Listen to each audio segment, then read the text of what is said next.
Ça s'est passé cette semaine, ça concerne le jeu vidéo, alors on en parle dans la semaine d'Origami.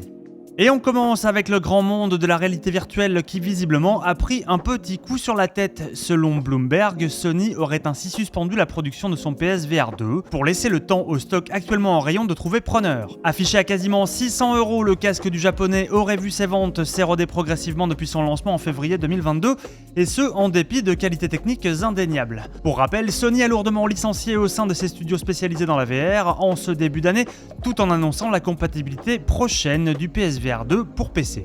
Son de cloche tout aussi ambivalent du côté d'Overwatch 2. Après avoir essuyé des mois de critiques venues de sa communauté, Blizzard a enfin décidé de débloquer l'accès à l'intégralité du casting du jeu à partir de la saison 10 qui débutera en avril prochain. Fini les Battle Pass payants donc, tandis que les cosmétiques qui leur sont liés reviendront désormais régulièrement en boutique. Un pas en avant compensé par ce qui pourrait être une très mauvaise glissade vers l'arrière. Selon les sources internes de Kotaku, le contenu scénarisé du jeu, qui constituait le gros argument dans le nouvel épisode, serait au point mort. Et pour cause, les personnes capables de produire ce type de contenu auraient été remerciées par Microsoft lors de la dernière coupe dans la masse salariale. Aïe aïe aïe. Les joueurs vont enfin pouvoir commencer à ajouter leur pierre à l'édifice Cities Skyline 2. Arrivé sur nos bécanes dans un état piteux, le jeu de Paradox a depuis entamé sa longue transformation vers une forme plus aboutie.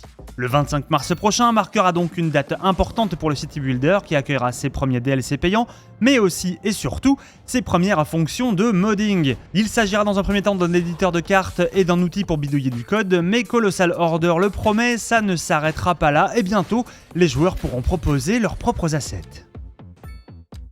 Vous l'aimez, il vous a manqué, c'est l'inévitable point chiffre et il est revenu rien que pour vos yeux. Cette semaine marque donc le million de ventes pour Balatro dont nous vous parlions encore dans l'hebdo il y a peu, des étoiles plein les yeux. Un succès fulgurant qui devrait bientôt atteindre de nouveaux sommets puisque les versions mobiles du jeu sont d'ores et déjà sur les rails. Le million, c'est également le chiffre atteint par Deep Rock Galactic Survivor, rejetons plus que réussi devant Player Survivor et Deep Rock Galactic en seulement un mois d'Early Access. Chapeau bas. Enfin, Lies of P et Wulong ont revendiqué respectivement 7 et 5 millions de joueurs, des chiffres certes très impressionnants mais aussi plutôt difficiles à saisir en raison de leur intégration Day One dans le Game Pass de Microsoft. C'est quand même respectable.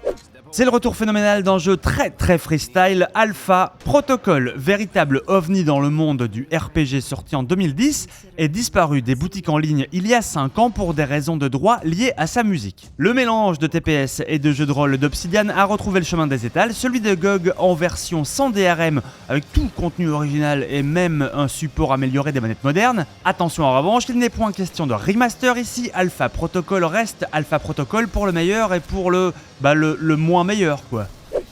Voilà donc ce qui attendait le studio Striking Distance, ou du moins ce qu'il en reste après le flop de The Callisto Protocol.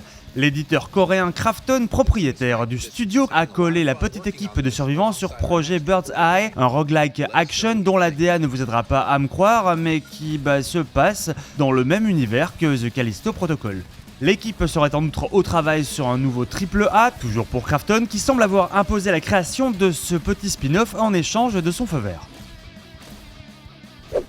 Des nouvelles du RPG post-apo Broken Roads qui avait perdu sa date de sortie en fin d'année dernière. Le jeu isométrique venu d'Australie cale sa sortie au 10 avril prochain sur PC et machines de salon, sachant qu'une version Switch arrivera plus tard. On rappelle que cette fin de développement n'a pas dû être de tout repos pour l'équipe qui a littéralement vu son éditeur Versus Evil fermer Manu Militari à 2 jours de Noël par ce qui est devenu depuis le nouvel éditeur du jeu, Tiny Build. Miam, la bonne ambiance.